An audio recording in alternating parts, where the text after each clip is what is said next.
So, the United States and Iran are at war. Not a "we're very disappointed" war. Not a strongly worded letter to the UN war. An actual, bombs-dropping, aircraft carriers in the Gulf, supreme guy is dead war.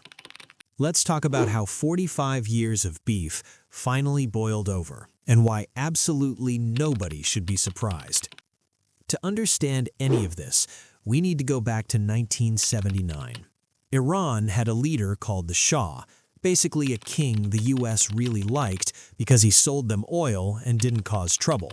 Iranians, however, not fans. A revolution happens, the Shah is out, and a religious government takes over. The US is furious, Iran is furious, and then Iranian students storm the US embassy in Tehran and hold 52 Americans hostage for 444 days. That's not a diplomatic incident. That's a generational grudge with compound interest. Fast forward through decades of sanctions, proxy wars, in Iran quietly building nuclear infrastructure while saying, "To be used for peaceful purposes." Now, as we all know, Iran has been just 2 weeks away from building a nuclear bomb for the last 2 decades. So Israel and Iran had been going at each other.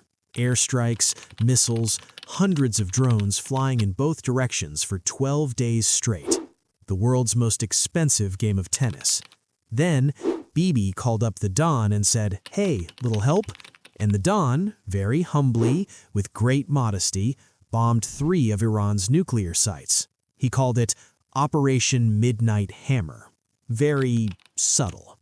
Iran was furious, so they fired missiles at a US airbase in Qatar. But first, they politely texted ahead to say, "You may want to move your stuff." And then, the Don did what the Don does best. He made a deal. Ceasefire. Everyone went home. For a bit. Then, talks. The US and Iran sat down to negotiate over the nuclear program. Diplomacy, hope, growth as a species. The talks collapsed. 2 days later, the Don and Bibi launched Operation Epic Fury, which is either a military campaign or a Fast and Furious sequel. Honestly, I cannot tell anymore. Targets: Iranian military sites, nuclear facilities, and the compound of the supreme guy himself, Khamenei, who by end of Saturday was confirmed dead, along with 48 senior Iranian officials. The toll so far: over 200 Iranians killed, 3 US service members dead, a school in southern Iran hit, 165 people gone, including children. Congress? Barely consulted. The Don notified a small group of leaders beforehand, the so-called Gang of 8. Most of Congress found out when the rest of us did. Here's what we know.